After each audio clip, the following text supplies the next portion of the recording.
3,000 ये और ये 2,000 रुपया उस आदमी से झटका, वो टोटल हुआ 5,000 रुपया। नहीं भारी, आप लोगों ने तो अच्छा हाथ मारा है। सब हम राजा को लेके पीछे की तरफ चले गए। वहाँ पे रुक्मिणी आई को एक खंबा दिखा। रुक्मिणी आई ने ना साहब राजा का सर उस खंबे पे पटका और सब पटकते रही जब तक वो मारा नहीं। बाद में वो उसका सब गीला कपड़ा खून से वो निकाला और रंजना को दे, बोली दो।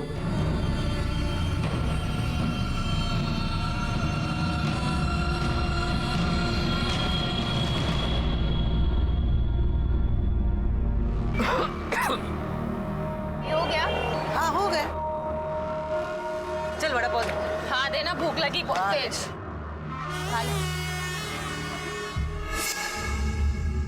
तो आपने इसके बयान को क्रॉस चेक किया कि सच बोल रहा है? Yes sir. एक आदमी को रिक्शे में बच्चे की लाश दिखी थी।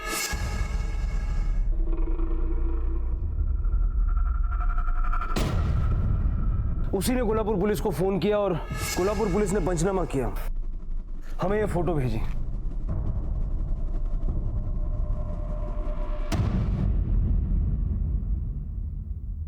सर ये पहला नहीं है, इसके बाद भी उन औरतों ने कई किडनैप किए। पहले हम ये देखते हैं कि इन 3 औरतों में से कौन कौन अपना गुनाह कबूल करता है, फिर हम नेक्स्ट पे जाएंगे। खोटा बोलते हो तो कुतरा, राजा को मारा और इल्जाम हम पे लगा रहा है। देख कितना कमीना निकला तेरा आदमी। साहब हम लोग औरतें हैं, हमारे भी बच्चे, हम किसी का बच्चा को कैसे मार सकते हैं? हाँ साहब, चाहिए तो आप हमारे बच्चों से पूछ लो साहब, हम उन्हें कितना प्यार करते हैं, बहुत प्यार करते हैं साहब। बकवास बंद कर। इससे पहले इतने सारे बच्चों को अगवा किया, तब कहाँ था तुम्हारा प्यार? हमने नहीं साहब, वो सूरज उन बच्चों को उठा के लाता था और बोलता था कि रास्ते पे रोते हुए मिला। हम तो उन बच्चों को संभालते थे, उनको खाना पीना भी देते थे और गोद में उठा के लोगों के पर्स चेन मारते थे, है ना? अरे वो तो हमारा धंधा है, इसके लिए सजा है तो दे दो, लेकिन वो बच्चा उठाना मारना ये हम सब नहीं करते। हाँ साहब, हम लोग बिल्कुल सच बोल रहे हैं साहब, हमने ना ही किसी बच्चे को उठाया और ना ही किसी बच्चे को मारा है। उस कमीने ने मारा होगा उसको। हाँ साहब, सूरज नहीं मारा उसको, उसी ने मारा है, उसी ने मारा है साहब। हाँ पुलिस अच्छी तरह से जानती थी कि ये तीनों औरतें झूठ बोल रही हैं, क्योंकि राजा को अगवा करते वक्त सूरज साथ में नहीं था और सूरज इसका सबूत पुलिस को दे चुका था। राजा की दर्दनाक मौत सिर्फ एक शुरुआत थी, आगे अनगिनत असहनीय वहशी दरिंदगी की कहानियां सामने आनी बाकी थी।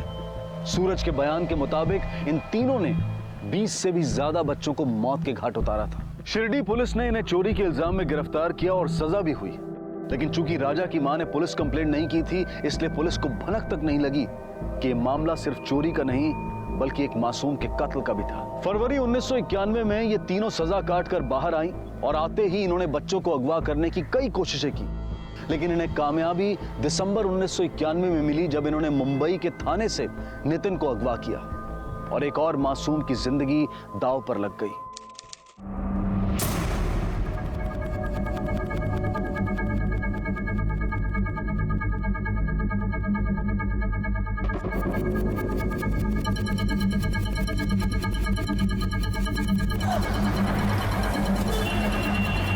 अरे क्या हुआ, ये बच्चा क्यों रो रहा है? लाइए मुझे दीजिए, लाइए, आ जाओ बेटा, आ जाओ मेरे पास, आ जाओ, आ जाओ। नहीं नहीं रोती नहीं बेटा, no no no no no no, देखा चुप हो गया।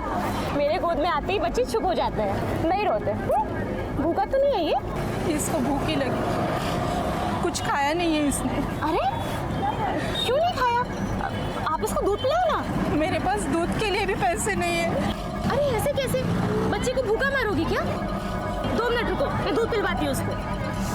सपना, सपना इधर आ। हाँ सपना, इनको पैसे दो और आप पैसे लीजिए, जाके दूध लेके आइए। वो देखिए वहाँ एक दूध की दुकान है, जाइए बच्चे के लिए दूध लेके आइए। मैं अब भी आई। हाँ ले आइए।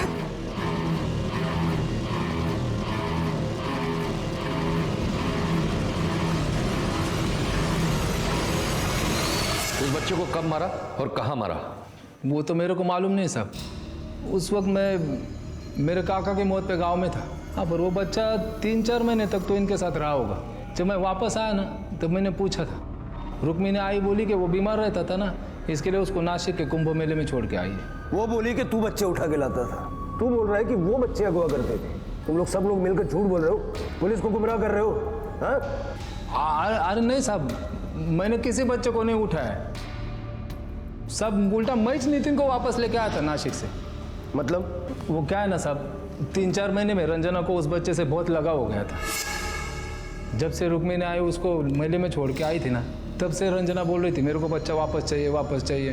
तो मैं गया था साहब नासिक में, वहाँ के पुलिस स्टेशन में बच्चे के लापता होने की मैंने ही कंप्लेंट लिखाई थी। अरे एड़े हो गए तुम लोग। चोरी के बच्चे का पुलिस कंप्लेंट किया? अरे चोरी के बच्चे की मां बनने को किसने कहा था? तू एक दिन हमारा धंधा बंद कर देगी। हाय हाय, मुझे कुछ नहीं सुनने का है, मुझे मेरा नितिन चाहिए बस। अचानक रंजना को बच्चे पे इतना प्यार क्यों आया? वो क्या है ना साहब, 4 महीने का बच्चा गिर गया था रंजना का, तब से वो बहुत दुखी थी। कभी गुस्से में, कभी नाराज है, कुछ समझ में नहीं आता था। और उसी टाइम पे नितिन को उठा के लाए थे, तो उसका नितिन से बहुत लगाव हो गया था। और मैंने भी नासिक के पुलिस में नितिन की फ़ोटो दी थी, तो उन्होंने भी उसको ढूंढ लिया। वो होता ना, एनजीओ वाली किसी औरत ने उसको देखा था उधर, उसने ले जाके उसको अनाथ आश्रम में दिया। फिर अनाथ आश्रम वालों ने उसको किसी को गोद दे दिया। पुलिस ने मेरे को उनका एड्रेस दिया, तो मैं और रंजना गए थे नासिक में उनके घर।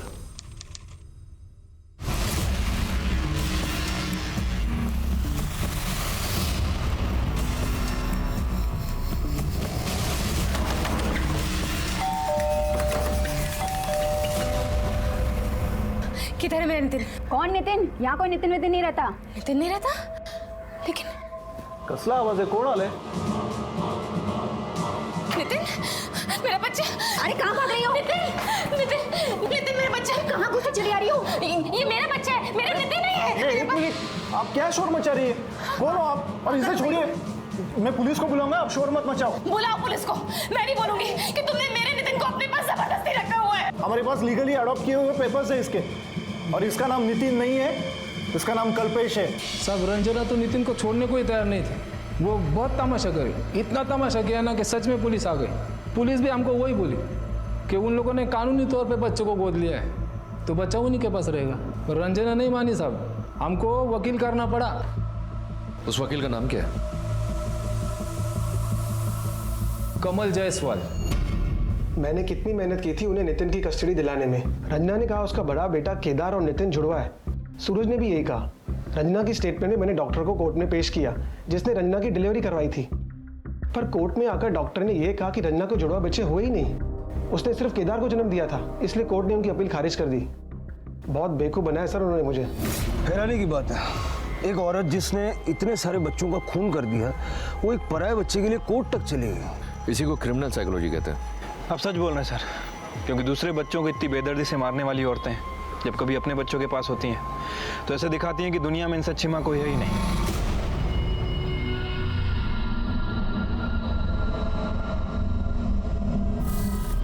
मुझे सिर्फ एक ही बात का डर है कि इन लोगों के खिलाफ हम कितने मर्डर प्रूव करेंगे, क्योंकि लास्ट तक कंफर्म झूठ बोलने वाले हैं। सर सच तो यहाँ कोई बोलते ही नहीं है, बुलवाना पड़ता है।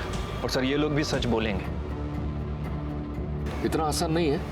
देखते हैं, 6 साल का पीरियड है जिसमें इन लोगों ने कई बच्चों के मर्डर और किडनैपिंग किए, वो भी एक शहर से नहीं, अलग अलग शहर से। ये केस पुलिस के लिए वाकई एक बहुत बड़ी चुनौती थी, क्योंकि बच्चे महाराष्ट्र के मुंबई, पुणे, नासिक, कोल्हापुर, सतारा, कल्याण और थाने तक से गायब किए गए थे। इस केस को कोर्ट में मजबूती से पेश करने के लिए पुलिस को बच्चों के शव, कत्ल के हथियार और गवाहों की जरूरत थी।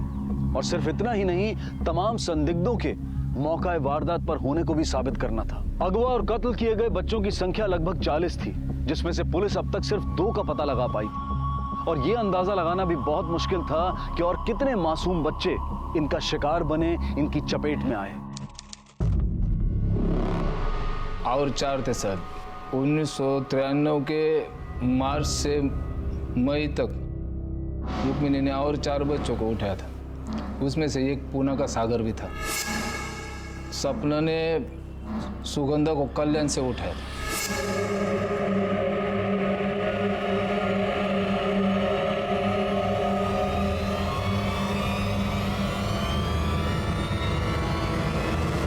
रुक्मिणी और रंजना ने गणेश और मीरा को मुंबई से उठाया था।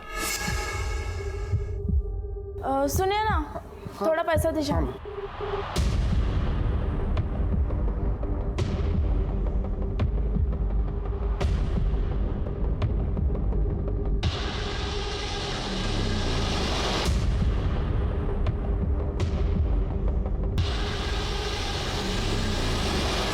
उसी दिन रुक्मिणी ने मुंबई वीटी से मीना को उठाया था। इन सब बच्चों को लेके हम लोग मेरी गाड़ी से पुणे आए। तुम लोग बच्चों को कहीं से भी उठाते थे, तो तुमको उनके नाम कैसे पता होते थे? ये उनके असली नाम नहीं थे शायद। आई, इसका क्या नाम रखे?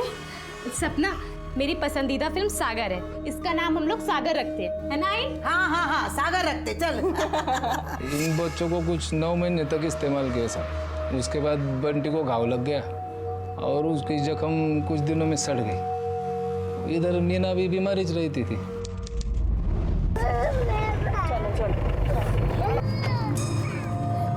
तुम इधर ही रुक जाओ, कोई देखेगा ना तो सिटी बजाना। हम 5 मिनट में काम करके आते हैं। हाँ? चल चल चल चल चल चल चल चल।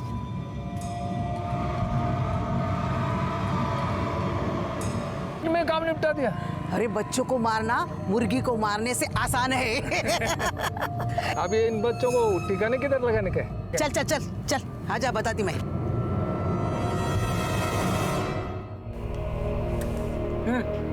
फेंक क्या?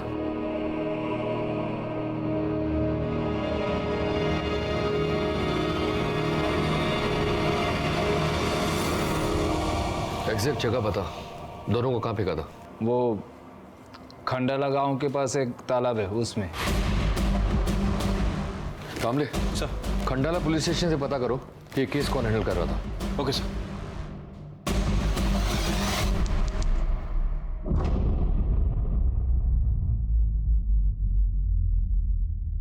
सर, ये खंडाला गांव पुलिस स्टेशन से पीएसआई जोशी हैं। सर, वो केस इन्हीं के पास था। सर, गौतम शिटोले नाम का एक आदमी तालाब में मच्छी पकड़ने गया था।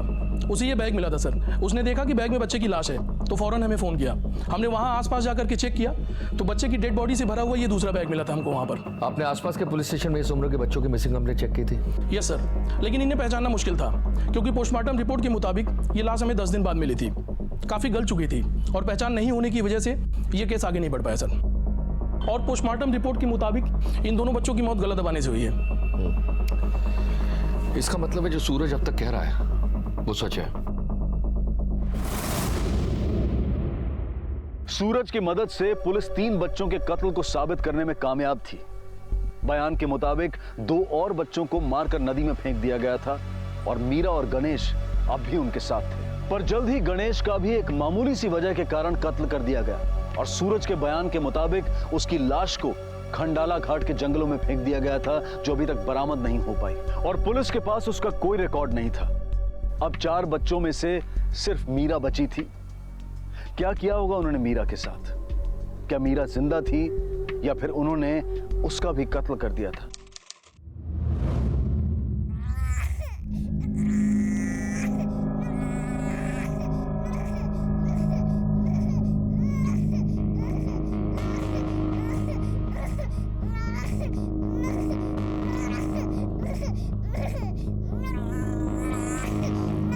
अजीब लोग हैं, बच्चे को ताले में बंद करके गए हैं।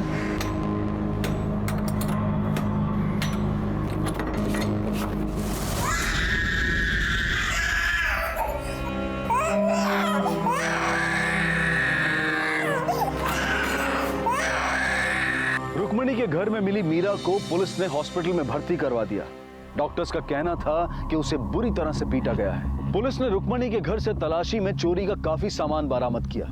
सूरज उनके साथ उस वक्त नहीं रह रहा था, इसलिए सिर्फ इन तीनों को गिरफ्तार किया गया और वो भी सिर्फ चोरी के जुर्म में। क्योंकि रंजना ने कहा कि मीरा उसकी बेटी है और जब वो बाहर खेलने जा रही थी तो किसी आदमी ने उसे बहुत मारा, जिसके निशान अब भी उसके शरीर पर हैं और इसीलिए बच्चों को प्रताड़ित करने के जुर्म से वो बच गई और 3 महीने में सजा काटकर बाहर आ गई। बाहर आते ही इन तीनों ने जिस जुर्म को सबसे पहले अंजाम दिया था वो था मीरा का कत्ल। एक और मासूम की बलि दी थी इन्होंने अपने सनकीपन को शांत करने के लिए।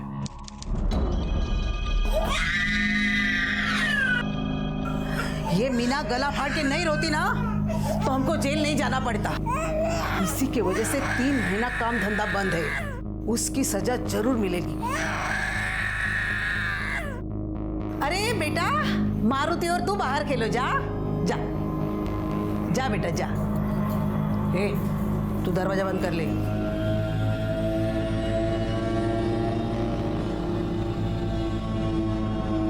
वहां लेकर गए थे सर, वो हाईवे सभी जगह से एक जैसा ही दिखता है। सूरज को प्रॉपर पता नहीं है कि उसने बॉडी को कहां फेंका था। सतारा पुलिस स्टेशन से आपने पता किया, उन्हें कोई इन्फॉर्मेशन मीना की बॉडी मिलने का? हाँ सर, सतारा पुलिस के मुताबिक उस साल उन्हें हाईवे के पास कोई भी बॉडी नहीं मिली। मतलब हो सकता है कि मीना की बॉडी को जंगली जानवर खा गए हों या फिर घसीट के जंगल के अंदर ले गए। मतलब मीना भी?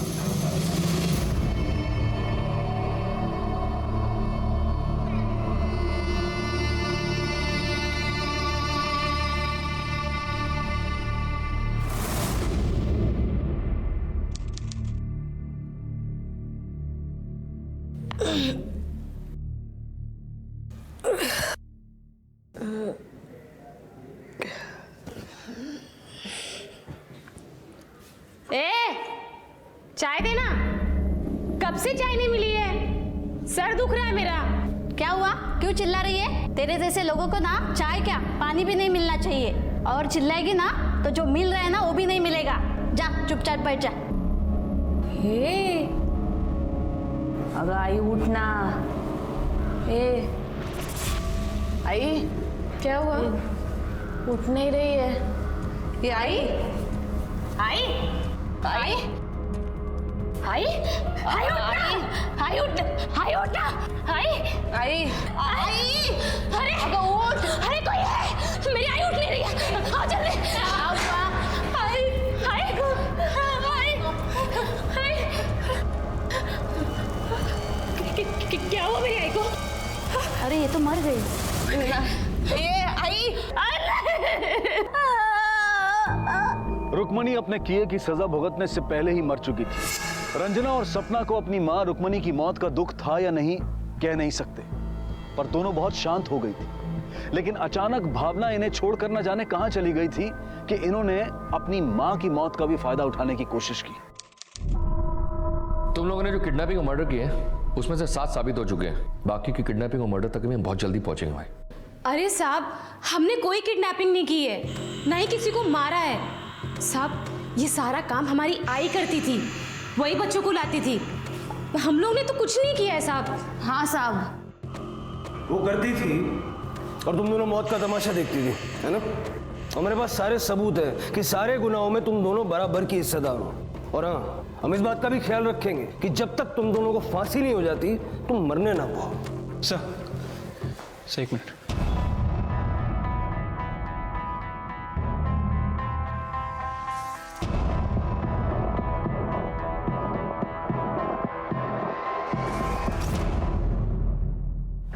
सर, ये रुक्मिणी के सेकंड हस्बैंड थे, ये उनकी बीवी है और मेधा इन्हीं की बेटी थी। साहब मेरी बच्ची को ढूंढो साहब। वो औरत तो आपके पास ही है ना, उससे पूछिए ना मेरी बच्ची कहाँ है, कहाँ रखा है उसने मेरी बच्ची को, पूछिए ना। देखिए, हम पूरी कोशिश कर रहे हैं उसे ढूंढने की। जैसे कुछ पता लगेगा हम आप लोगों को खबर करेंगे।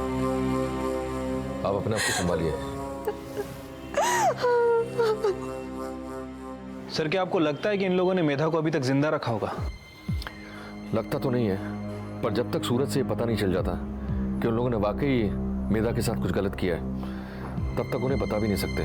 6 साल का पीरियड है कमले, और हम लोग अभी तक 1994 में पहुंचे हैं, जबकि मेधा की किडनैपिंग 1996 में हुई है।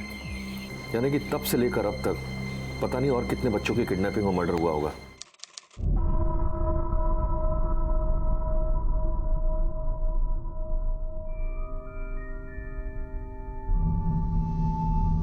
ये उंगलियों पे क्या गिन रहे हो? अरे साहब, वो बड़े साहब ने बोला था ना, मेधा के पहले कितने बच्चे। घिनौने आदमी इतने सारे बच्चों को मार दिया और उंगली पे गिन रहा है। मेधा नहीं, मीना के बाद से बता। मीना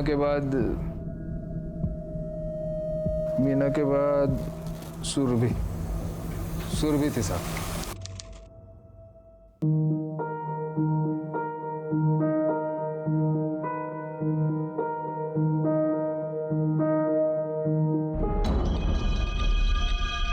अरे अरे अरे अरे अरे क्या हुआ?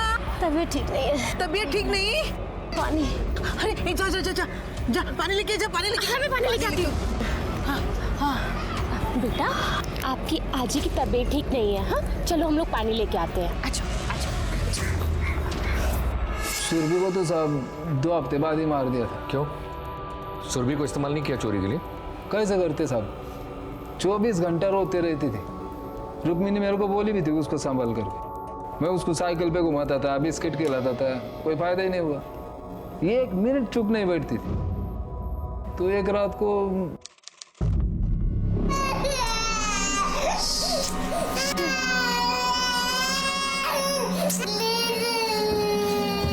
ये आई इसको चुप करा ना यार, सोना है। क्या करूं इस लड़की का?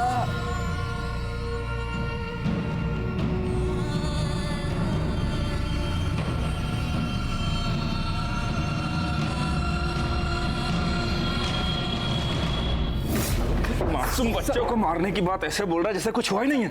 मजे लेके सुना रहा। काम जानता है सरकारी गवाह ना, कानून से हाथ लगाना मना है। बता, सुरभि की बॉडी कहाँ फेंकी?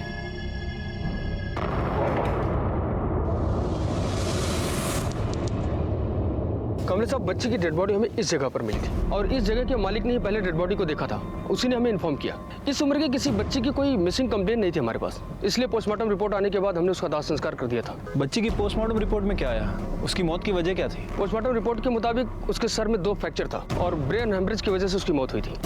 आपके पास बच्ची की डेड बॉडी की कोई फोटो है? हाँ है, लेकिन बच्ची का फेस कई दिनों से धूप में पड़े रहने की वजह से चेहरे के खाल पूरी तरह से फट गई थी, जिसकी वजह से पहचानना मुश्किल है।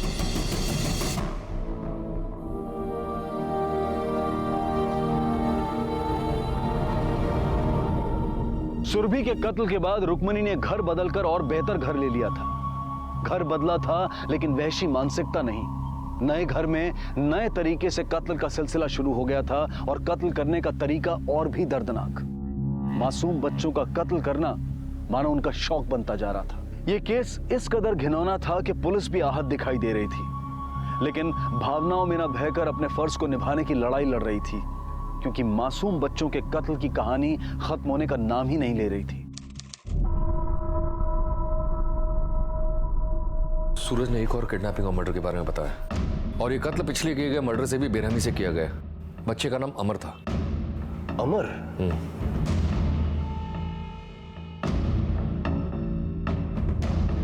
सर, अमर केदार की बर्थडे पार्टी में भी मौजूद था। अमर तब 5 साल का था। 1995 मार्च में इन लोगों ने उसे मुंबई में किसी विट्ठल मंदिर से उठाया था। कामले, एक काम करो, मुंबई जाकर इस केस की फाइल लेकर आओ। Okay sir. 5 साल के बच्चे को अपने माँ बाप का नाम और पता तो याद होना चाहिए। याद था तभी तो उसका मर्डर हुआ।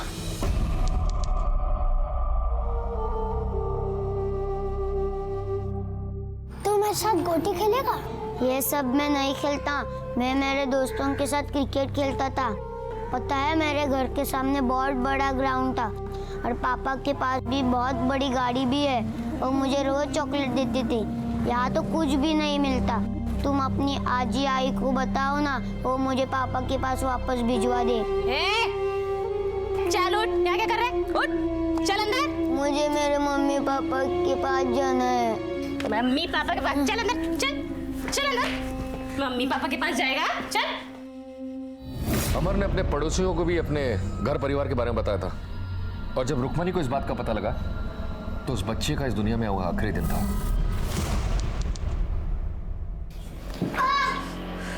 आई ये बाजू वाली काकी से बात कर रहा था, सब बता दिया उनको। पूछ रही थी कि लड़का कौन है। 4 गाड़ी है, ये भी बता दिया है। ऐसा चला तो ये पक्का हमको मरवा देगा। मैंने तो इसको उठाते वक्त ही बोला था, ये बहुत बड़ा है, सब मालूम होएगा इसको, हम सब लोग फंस सकते हैं। तभी तुम लोग मेरी बात नहीं सुने। अब देखो, रस्सी लेके आ। बहुत बोलने का शौक है ना इसको।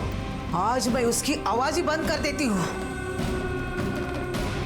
उन्होंने अमर को छत से उल्टा लटका दिया, रस्सी से बांधकर, और उस बच्चे का सर तब तक दीवार पर मारते रहे, तब तक मारते रहे, जब तक कि उसके सर के टुकड़ा। इसका मतलब है कि कामड़े को रुक्मिणी के घर में दीवार पे जो खून के धब्बे मिले थे, खून अमर का था। हाँ, और यही कोर्ट में हमारे लिए पुख्ता सबूत का काम करेगा। और मेधा के बारे में उसने कुछ बताया? मेधा का नंबर अभी आया कहाँ है? अभी तो उसके पहले की लिस्ट बहुत बाकी है।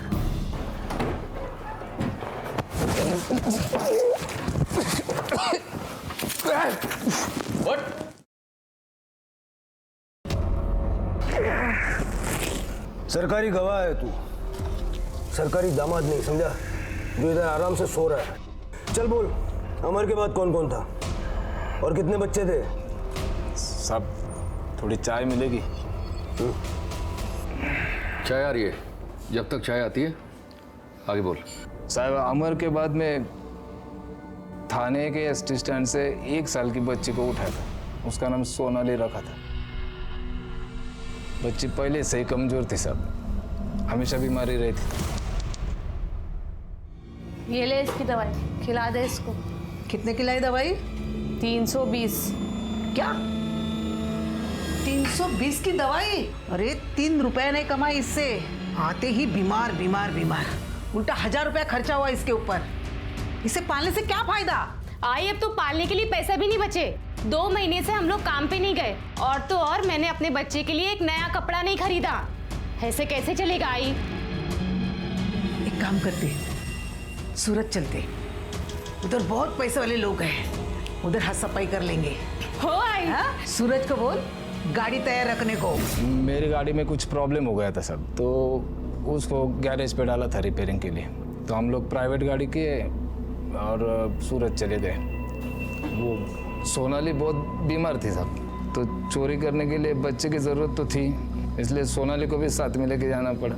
चोरी करते हुए बच्चे रोते नहीं थे? नहीं साहब, काम पे जाने के पहले उसको नींद की दवाई दे देते थे हम लोग, और ये नींद की दवा के कारण सोनाली और भी कमज़ोर हो गई थी। रुक्मिणी यहाँ को लगा कि उसको अभी रखने का कोई फ़ायदा नहीं है, तो एक ढाबे पे हम लोग खाने के लिए रुके थे। उधर उसने बोल दिया कि इससे छुटकारा पा लेते हैं। मैं अब ये बीमार बच्चों को पूना नहीं लेके जा सकती। अरे सूरत में हमने 28,000 से ज्यादा कमाया। हाँ, वो तो है। अब दूसरा बच्चा ढूंढने का टाइम है हमारे पास। इसको खत्म कर डालेंगे, पीछा छुड़ाएंगे। हाँ। अरे वो तो ठीक है, पर इसको मारेंगे किधर? गाड़ी में। जैसी गाड़ी चलने लगी साहब, मैंने ड्राइवर को बातों में लगा दिया।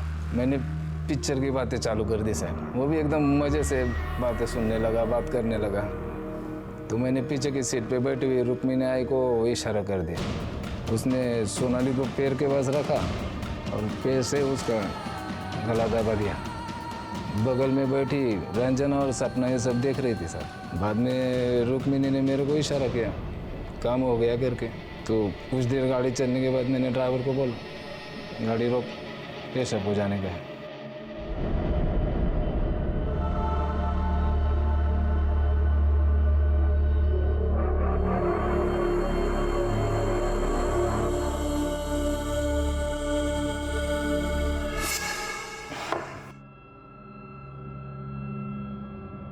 ड्राइवर को बिल्कुल शक नहीं हुआ कि बच्चा साथ में नहीं है?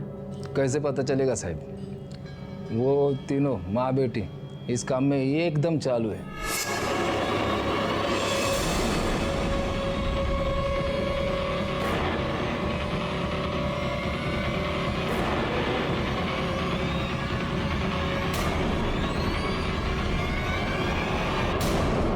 उसके बाद हम लोग पुणे आ गए सब। फिर कुछ दिन के बाद मेरा एक्सीडेंट हो गया, तो मैं मेरे दोनों बच्चों को लेकर गांव में चला गया सर। गांव चले गए मतलब? बच्चे स्कूल में नहीं जाते थे? नहीं सर, उन लोगों ने बच्चों को भी यही काम सिखाया। देख, मैं तुझे सिखाती हूँ चेन कैसे खींचने का। रुक रुक रुक रुक, मैं सिखाती हूँ, चुप। देख, सपना मौसी उधर से आएगी। हाँ, ए सपना तू उधर जा। हाँ, मौसी इधर से आएगी, तेरी को उसकी चेन खींचना है। हाँ, मैं यहाँ से जाऊंगी और उसको टकराऊंगी, तू उसके दाएं हाथ में रहना और फटाक से चेन खींचना। ठीक है। हाँ, तैयार है तू? तैयार है? चल चल जा, खड़ा जा। देखा अभी? हाँ,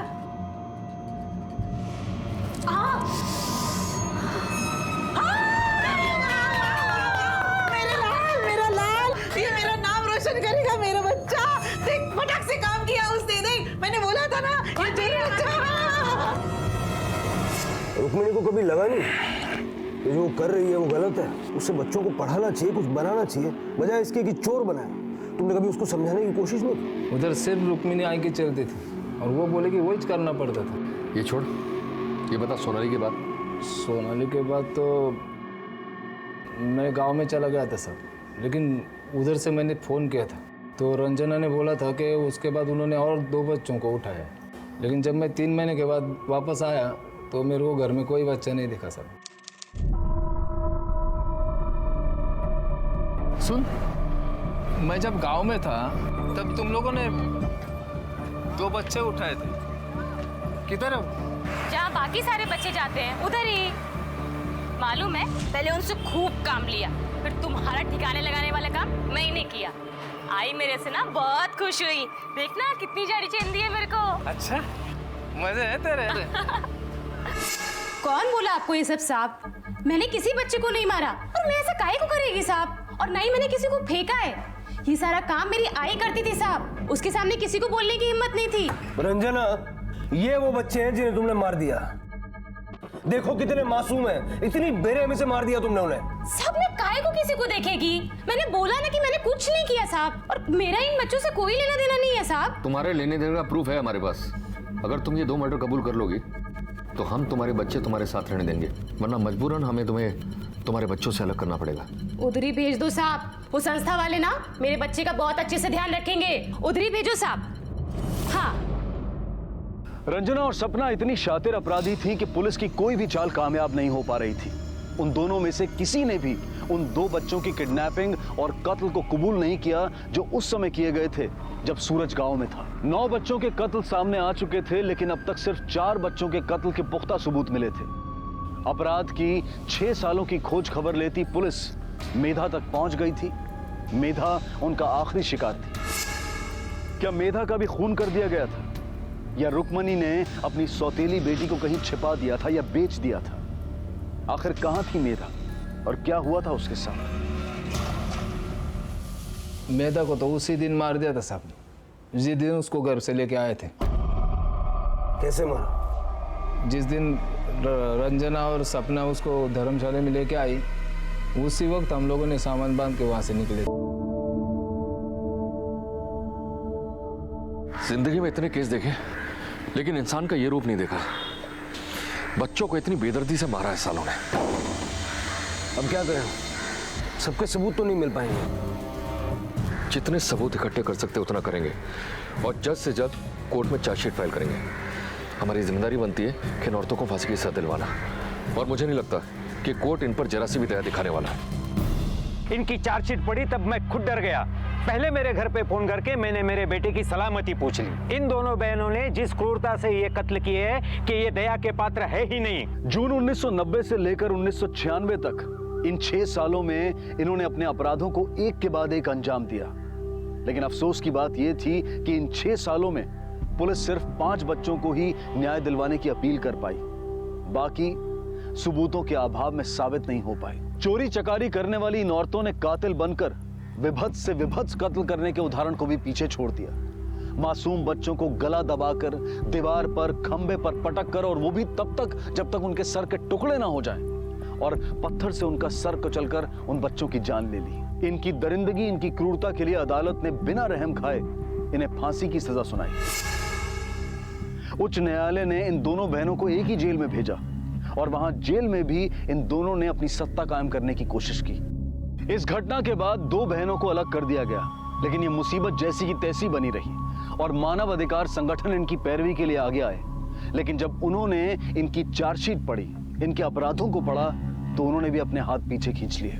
फांसी की सजा मिलने के बाद रंजना और सपना ने सुप्रीम कोर्ट में दरख्वास्त की, लेकिन सुप्रीम कोर्ट ने भी इनकी दरख्वास्त को ना मानते हुए इनकी सजा को बिल्कुल वैसे ही रखा, और अगस्त 2006 में उनकी इस फांसी की सजा को लागू कर दिया गया, जिसके बाद इन दोनों ने राष्ट्रपति से दरख्वास्त की।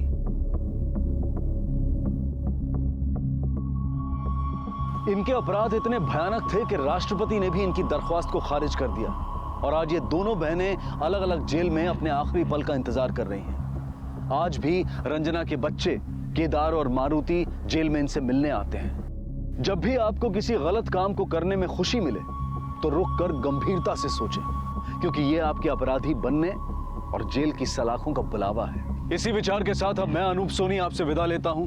फिर मुलाकात होगी अगले एपिसोड में एक और चौंका देने वाले केस के साथ। तब तक अपना और अपने परिवार का ख्याल रखें और देखते रहें क्राइम पेट्रोल डायल 100 1 को सीख हम सबको।